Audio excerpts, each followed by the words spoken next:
Olá, bem-vindos a mais um episódio do Simplifica, o videocast do IDTC, o Instituto de Direito Tributário Contemporâneo. Hoje vamos falar da cumulatividade. Hoje vamos falar da não cumulatividade do IBS e do CBS na reforma tributária. Dois especialistas mais uma vez conosco, Dr. Luiz Carlos Junqueira Franco Filho e Dr. Paulo Vitor Costa aqui conosco para falar sobre justamente esse assunto.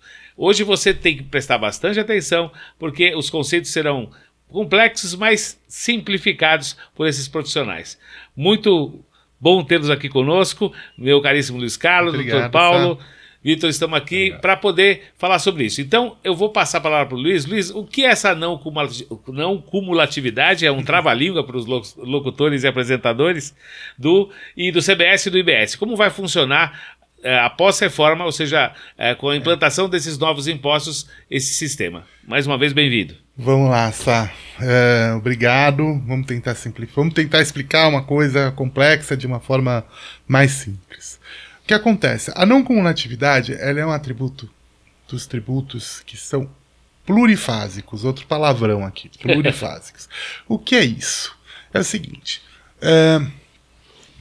o legislador brasileiro, assim como na maioria dos países do mundo, eu acho que a maior exceção são os Estados Unidos, mas na Europa, na América Latina inteira, acho que muitos países da Ásia, Canadá, adotam o sistema de tributação de consumo por valor agregado, e isso implica numa questão plurifásica. O que é isso?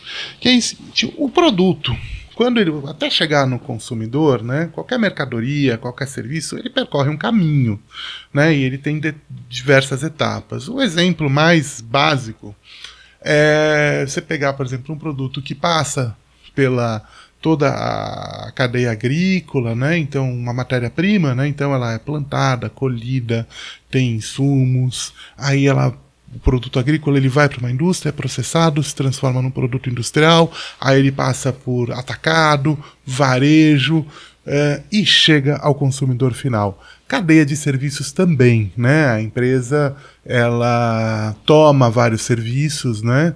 Usa muitos serviços os mais diversos possíveis, né? Informática, serviços técnicos e tudo mais.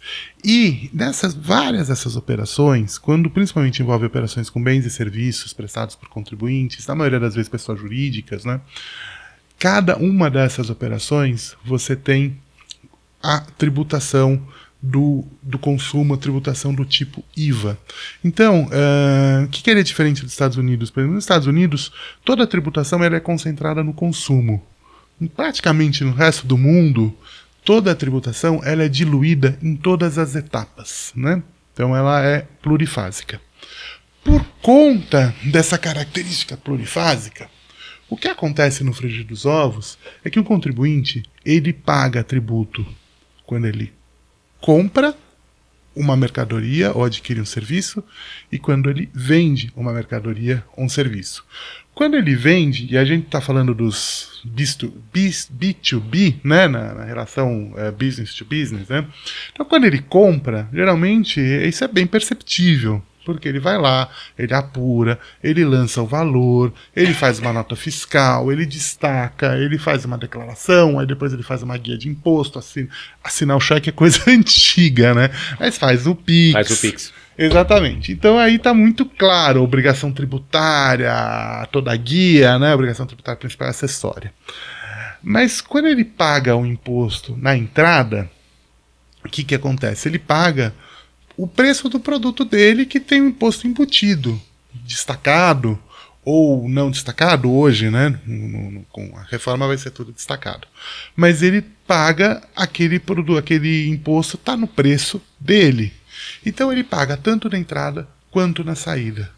E aí, a não cumulatividade prevê o seguinte: se você for somar todos os impostos em cada etapa, pagando entrada, saída, entrada, saída, entrada, saída, você vai ter uma carga tributária que incide em cascata. E ela vai se multiplicando. Então, no final, se você pegar todos esses resíduos, você vai ter um imposto muito maior do que a alíquota nominal. Então, supor, Vamos supor, a alíquota nominal de imposto é 10. Mas se ele vai incidindo em cada etapa, 10, incide, entra no preço, incide, entra no preço, incide, entra no preço, no final das contas, não vai ser 10, vai ser muito maior. Sem contar que você perde totalmente a transparência. Então, a não cumulatividade, ele é o sistema em que você prevê que aquilo que você pagou na entrada, ele te gera um crédito, né? E esse crédito, ele é compensado com aquilo que você pagou na saída. Existem vários métodos, existem várias restrições, né? Mas assim, o que é a não cumulatividade no frigir dos ovos é isso, é esse sistema de compensação que evita a formação desse efeito cascata de tributos. Muito bem. Doutor Paulo, diante dessa explicação inicial, acho que ficou claro como funciona o sistema, né, de tributação atual, e com a vinda do IBS e do CBS, o que o contribuinte, quem nos assiste, quem acompanha as redes sociais do IDTC, conhece todo esse estudo do direito tributário de uma forma mais leve e mais contemporânea, o que vai mudar, o que vai facilitar, vai complicar? Qual é a tua visão sobre esse sistema novo com a criação dos dois impostos que, na verdade, englobam toda uma cadeia de outros que já existem? Sim, Sérgio, é um prazer estar aqui de novo contigo, do lado do Luiz. Como a gente falou anteriormente, e complementando a aula que o Luiz deu ao introduzir a não cumulatividade, o que se espera, né, com a reforma tributária, a unificação desses tributos incidentes sobre o consumo em IBS e CBS, né, que juntos vão ser o IVA brasileiro, o Imposto sobre Valor Agregado, como bem disse o Luiz, que determina a tributação sobre o consumo em vários países do mundo. E aqui a gente vai ter uma espécie bem característica brasileira, que é o dual, né? A CBS e o IBS incidindo conjuntamente sobre um fato gerador, que torna o IVA dual. A CBS para a União Federal, substituindo o PIS/COFINS, e o IBS indo para estados e municípios, substituindo ICMS e ISS. O que se espera que venha de fato revolucionar, né, essa reforma tributária é a simplificação de apuração desses impostos e o recolhimento para os cofres públicos. Através do split payment, que a gente abordou em outro tema, e também voltaremos a falar aqui, haverá uma divisão de destinação das receitas dentro daquele preço pago pelo consumidor. O split payment, ele vai automaticamente deduzir daquele valor pago o que é destinado aos cofres públicos e o que é destinado ao contribuinte. O que se espera além da simplificação dessa apuração é de fato que a reforma possa entregar ao contribuinte uma eficácia de apuração e simplificação de compensação de créditos. Hoje, como é que funciona? O contribuinte, ele, em cada operação que ele destaca o imposto na sua nota fiscal, ao final do mês ele apura os impostos e vê se tem crédito a ser restituído ou débito a ser recolhido pelo estabelecimento aos cofres públicos. O que se espera com a reforma é que essa compensação, essa dinâmica de compensação, seja de forma automática e mais simplificada. E isso terá um mecanismo por trás, uma inteligência chamada split payment por trás, que irá possibilitar a concretização dessa eficiência, essa eficácia buscada. E você terá, a partir do método, da metodologia de apuração do IBS e da CBS, uma quantificação de tributos a ser recuperado da cadeia anterior. Então, o CBS e a CBS irá manter a não cumulatividade, que é um princípio constitucional básico do sistema tributário brasileiro, mas haverá uma inteligência e uma eficiência maior nessa agilidade de apuração de tributos a serem compensados de acordo com as cadeias. Ou seja, não haverá mais apuração mensal dos contribuintes para com os cofres públicos, mas haverá efetivamente por cada transação. O contribuinte, ele terá a escrituração e a compensação do crédito automaticamente na operação. Na verdade, o que você está colocando, para quem nos assiste, é que haverá não só uma simplificação, como uma agilidade para apurar esses resultados todos, é isso? Exatamente, haverá uma agilidade. Há alguns aspectos que entrarão no dia a dia dos contribuintes, como a necessidade de compensação prévia, né? Liquidação prévia da operação anterior pelo fornecedor dele, por exemplo, para liberar os créditos para o contribuinte da cadeia seguinte, né, da fase seguinte da cadeia do produto.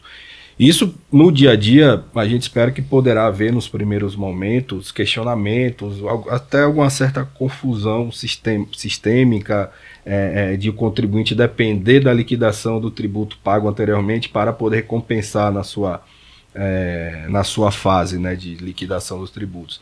Mas o que se espera, a expectativa que se tem com a reforma tributária é efetivamente a simplificação e uma maior eficiência dessa sistemática, tanto para quem está arrecadando, quanto para quem está pagando, através de todo um emaranhado de tecnologia, como a gente já falou anteriormente, do split payment, que vai trazer essa dinâmica de uma forma mais rápida e eficaz na liquidação dos impostos. Então, deixa de ser uma apuração mensal para ser uma apuração por operação.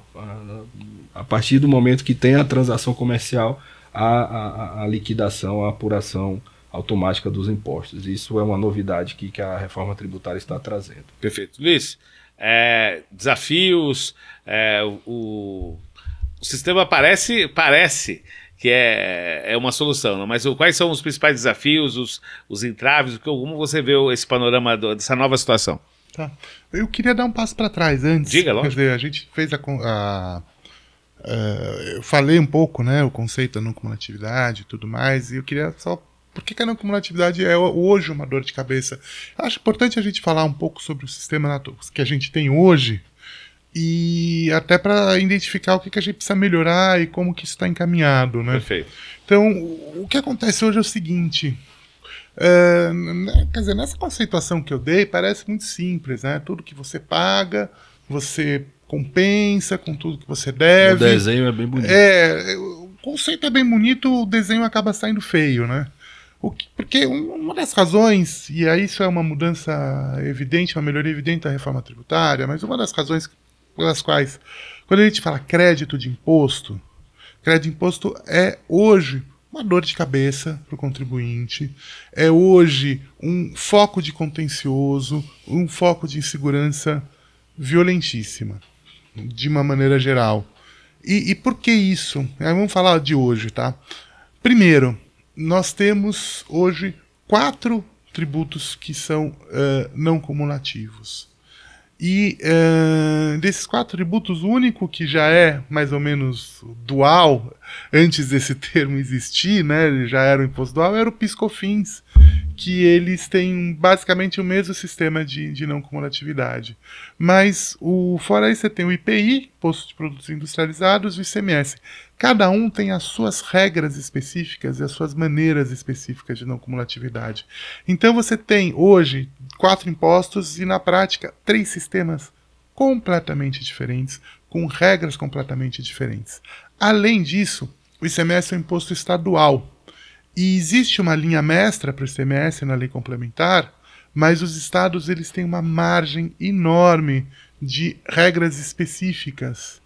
E então, na prática, existem quase 27 ICMS diferentes, regimes tributários diferentes. E essa linha geral do crédito que eu falei, que é tudo que paga na entrada, usa como crédito para compensar na saída, essa é uma regra, um ideal, mas existem trocentas mil exceções, por regimes especiais e por restrições. A principal delas é o seguinte: o que dá direito a crédito?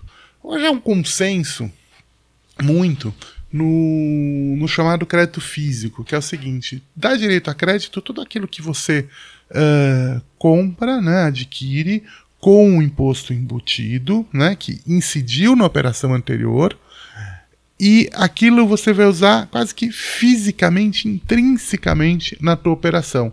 Então, aquela mercadoria de revenda dá direito a crédito, isso é quase consenso, desde que tenha tributação, né, na etapa anterior. matéria-prima, produto que é utilizado na produção. Mas você tem, qualquer empresário, você tem N outras questões, que são chamados bens instrumentais, ativo permanente, que são os bens de capital, material de uso e consumo. Então, por exemplo, material de escritório, computador. Imagina, todos os softwares ligados a uma empresa, na contabilidade e tudo mais, não dá direito a crédito. Tudo isso gera resíduo. Por quê? Como eu falei, tributa na entrada, tributa na saída. Se não acredito que tributou na entrada, o que acontece? O tributo que era crédito vira custo, resíduo, tributação oblíqua, indireta. E, assim, as margens cinzentas são enormes hoje, né? E com isso gera uma insegurança jurídica e gera uma diferença de tratamento muito grande, que influencia o que a gente chama de princípio da neutralidade. O que é o princípio da neutralidade? É o mote principal da reforma tributária, que é o seguinte: a tributação não deve afetar o seu negócio, a tributação deve ser neutra para o seu negócio. Vamos pegar, sei lá, 2 restaurantes. Se um restaurante tiver uma política boa de créditos, fizer um regime tributário específico, aproveitar os incentivos fiscais, ele pode ter uma carga tributária muito menor do que o concorrente da esquina. E ele vai ter uma vantagem competitiva sobre o concorrente da esquina, que não tem nada a ver com a qualidade da comida e a qualidade do serviço. Tem a ver com a política tributária e com a assessoria tributária que esse cara tem. É isso que a reforma tributária quer diminuir. A reforma tributária quer simplificar o tributo e que você se preocupe no seu com o seu negócio, não com o regime de apuração de tributo. E o crédito, no momento que você tem tantas inseguranças, no momento que você tem 3 sistemas de não cumulatividade diferentes, o ICMS, cada estado. Então tem estado que dá direito a crédito sobre óleo lubrificante de caminhão. Tem estado que não dá direito a crédito sobre óleo de lubrificante de caminhão. Devia ser uniforme, né? E aí você cria toda essa insegurança. A reforma tributária, ela simplifica isso muito também, por quê? Bem, você vai tirar esses 3 sistemas, 27 regras estaduais, e teoricamente você vai ter uma regra única, nacional, porque o IBS e o IBS e a CBS vão ser tributos siameses, regidos pelas mesmas regras. A única diferença é que um vai para a União Federal, o outro vai para o Estado. Teoricamente, tem toda uma questão de contencioso que os nossos colegas já devem ter tratado, mas teoricamente é isso. Então você cria, primeiro, uma única regra, e segundo, tudo está encaminhado para você ter um princípio da não cumulatividade ampla, ou seja, dentro daquele conceito, tudo que você adquire e é importante para o seu negócio, com tributação, dá direito a crédito, então você compensa. Então isso simplifica muito. Você tem que verificar o seguinte: é pertinente ao meu negócio? Diz respeito ao meu negócio? Ótimo, dá direito a crédito. Vai ser imune a questionamento fiscal? Não necessariamente, porque ainda você tem algumas exceções. Uma que é conceitual, que é o seguinte: tudo aquilo que você adquire como consumidor final, né? Não dá, como consumidor final mesmo, pessoal, não dá direito a crédito. Então, por exemplo, se eu tenho uma empresa, um escritório de advocacia, e eu compro um carro e uso o carro, jogo no escritório de advocacia, teoricamente, as despesas com o carro não deveriam dar direito a crédito, porque o carro não é do meu escritório de advocacia, o carro é meu, é do meu uso pessoal. Então, isso não vai dar direito a crédito, tem toda uma lógica em cima disso, né? Mas a gente sabe que tem uma zona cinzenta enorme. Porque, por exemplo, ainda no exemplo do veículo, né? O veículo é meu, eu uso final de semana, tudo mais. Mas eu posso falar, não, mas eu uso o veículo para atender cliente também. Então, eu tenho, não tenho. Então, assim, sempre vai ter uma discussão. Assim, a tributação, ela, por mais que a gente se esforce em simplificar, ela tem uma complexidade inerente e ela sempre vai ter um pouco dessa complexidade. A gente não consegue uma utopia. Mas eu acho que por você ter um sistema único de não cumulatividade, regras nacionais, já é um baita avanço, né? Em relação ao split payment, a questão hoje, a regra, e também isso dá muito problema, hoje a gente vive ainda, por mais que se tenha... por mais que você tenha muita informatização, a concepção do sistema tributário atual é analógica, né? Então, o direito a crédito ela depende do quê? O direito a crédito depende do destaque do imposto no documento fiscal, na nota fiscal. Então, se tem uma nota fiscal emitida, se essa nota fiscal apresenta aparência de idoneidade, você tem direito a crédito, você não vai saber se o teu fornecedor pagou ou não o tributo. E isso dá alguns problemas, porque muitas empresas adquirem seus produtos, tomam seus créditos, e anos depois vão saber o seguinte: olha, o fornecedor é inidôneo. Esse fornecedor emitiu nota para você e ele, na verdade, ele nem estava naquele endereço, ele dizia que estava naquele endereço que está na nota fiscal, a gente foi para o endereço da nota fiscal, tem uma quitanda ali, e você está comprando trator.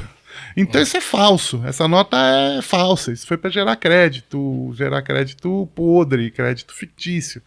Então você sempre teve uma discussão dessas e sempre teve uma dor de cabeça para o contribuinte provar: não, eu não sabia, eu paguei, tá aqui os comprovantes, tá aqui a mercadoria entrou, estou mostrando aqui a portaria, né, da expedição da minha fábrica, a mercadoria entrou, o caminhão entrou, tá aqui. Se esse cara fraudou, eu não tenho culpa, eu fui adquirente de boa fé. O regime, hoje, a reforma tributária, ela visa, e aí é uma questão até que ponto isso dificulta ou não, mas ela condiciona o crédito não ao destaque do imposto no documento fiscal da aquisição, né, o crédito, digamos, analógico. Ela condiciona a liquidação da operação. Então, para você ter crédito, a operação anterior, a sua compra, ela tem que ser liquidada de alguma forma. Aí é o split payment. Por quê? Porque o sistema, ele pressupõe que houve o pagamento, né? Então ele vai pagar na divisão, né? A mercadoria, você tem a mercadoria, o imposto.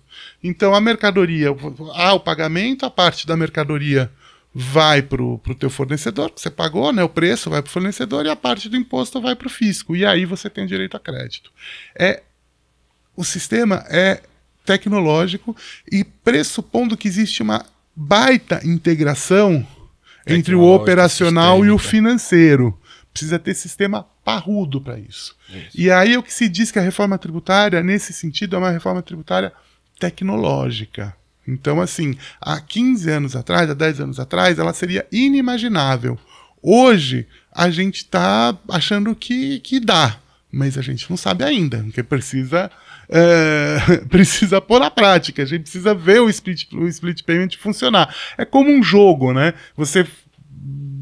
Você lê as regras, explica as regras, tudo, mas você vai aprender na prática.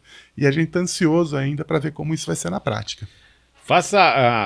Agora passando a palavra para o Dr. Paulo, obviamente as vantagens, e tudo isso é factível, aquela história do melhor dos mundos, né, que eu já citei com o Dr. Aquiles, que no nosso outro episódio.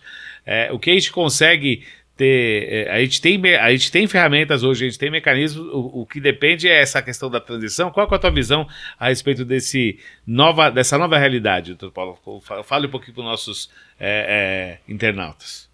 Essa nova realidade em que o Luiz trouxe, que é uma reforma tributária tecnológica, ela está sendo desenvolvida, gerada por tecnologia nacional, né?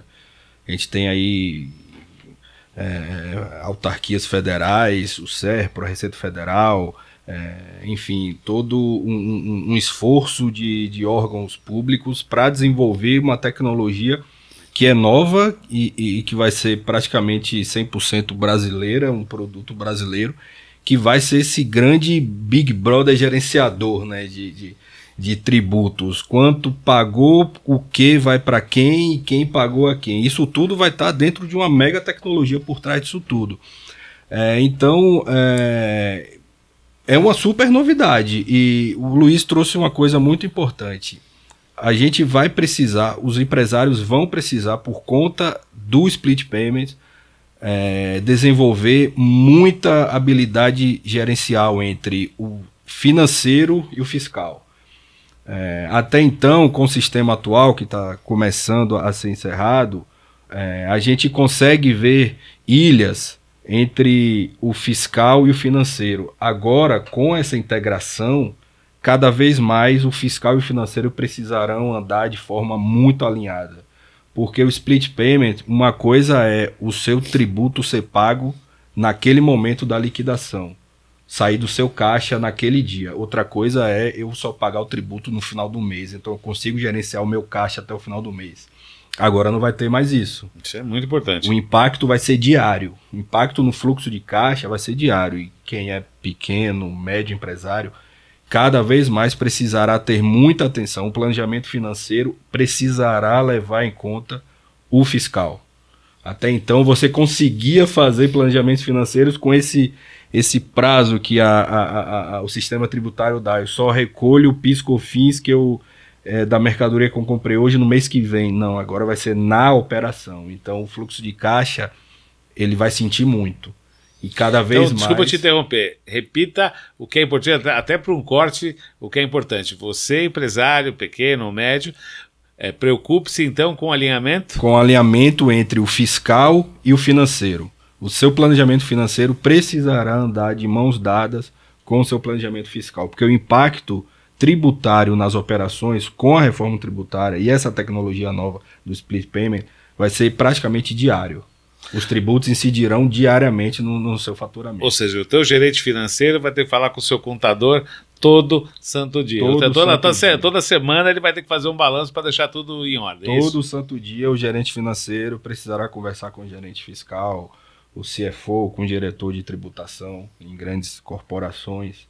É uma reforma tributária que vai desembocar numa revolução cultural, digamos assim, empresarial no Brasil.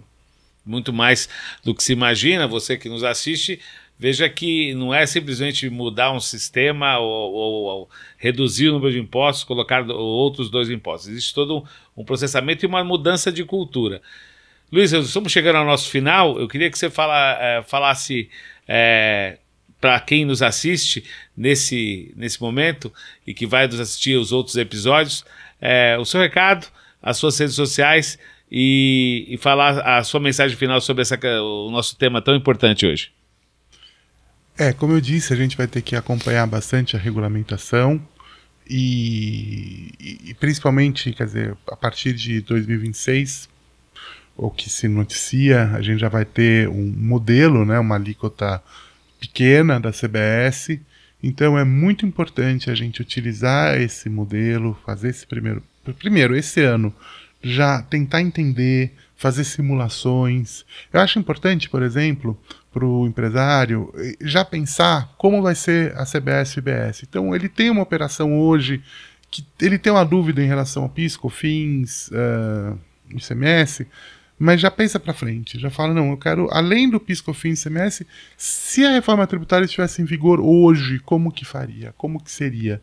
Aí ele já entra em 2026 para fazer o piloto melhor e já começa a tirar mais de letra, porque, de novo, tem a neutralidade, mas enquanto ela não vai ter implementado, a boa gestão tributária é um diferencial competitivo, continuará sendo um diferencial competitivo para as empresas. Então é necessário que elas sejam bem assessoradas e que elas estejam à frente dessas mudanças. Eu sei que é difícil, está tendo também toda uma mudança em relação ao imposto de renda.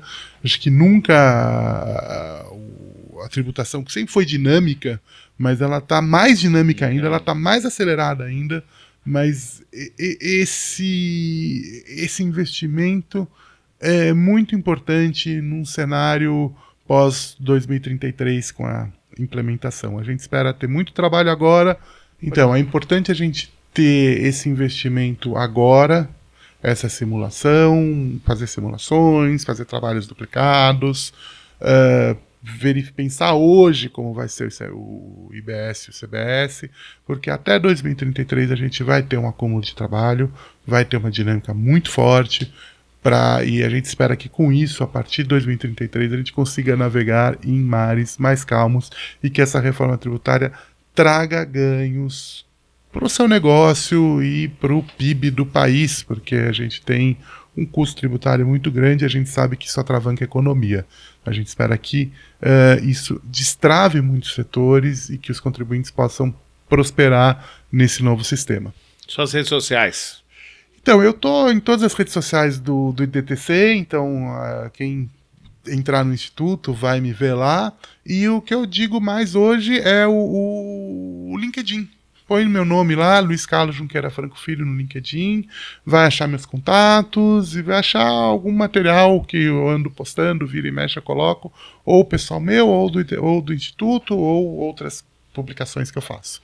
Maravilha, Luiz. Doutor Paulo Vitor, faça esse apanhado, esse resumo geral e depois passe as redes sociais para todos que nos assistem no videocast e Simplifica.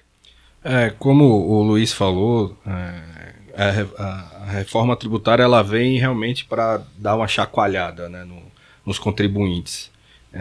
Não só a simplificação, a dinâmica do processo, reduzir, tentar pelo menos reduzir o contencioso, mas fazer que os contribuintes percebam que o custo tributário no Brasil precisa ser muito pensado e percebido.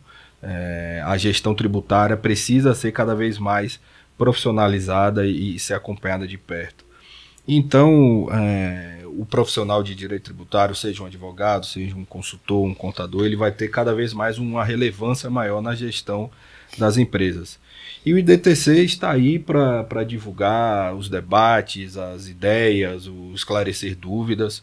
Conte conosco, nos pesquise nas redes sociais, no Instagram, no LinkedIn, e estaremos sempre à disposição para debater, esclarecer dúvidas, falar de temas do direito tributário que são importantes no nosso dia a dia. Nas redes sociais, eu também tenho um Instagram e LinkedIn, tenho o meu pessoal, PVC Melo, com 2 L's, tem também do meu escritório, Melo Alves Advocacia, Melo com 2 L's também no Instagram. No LinkedIn eu estou como Paulo Vitor Costa, e a partir também das redes sociais do IDTC vocês podem me achar, a gente está sempre à disposição. Muito bem, muito obrigado a você que nos acompanhou, você conheceu mais um pouco sobre a reforma tributária, mais um pouco sobre a nova realidade no Brasil, já a partir do ano que vem e durante os próximos anos. E obrigado a você, compartilhe, siga o IDTC nas redes sociais, veja os profissionais que compõem esse instituto que traz o direito tributário de forma descomplicada. Até a próxima, valeu!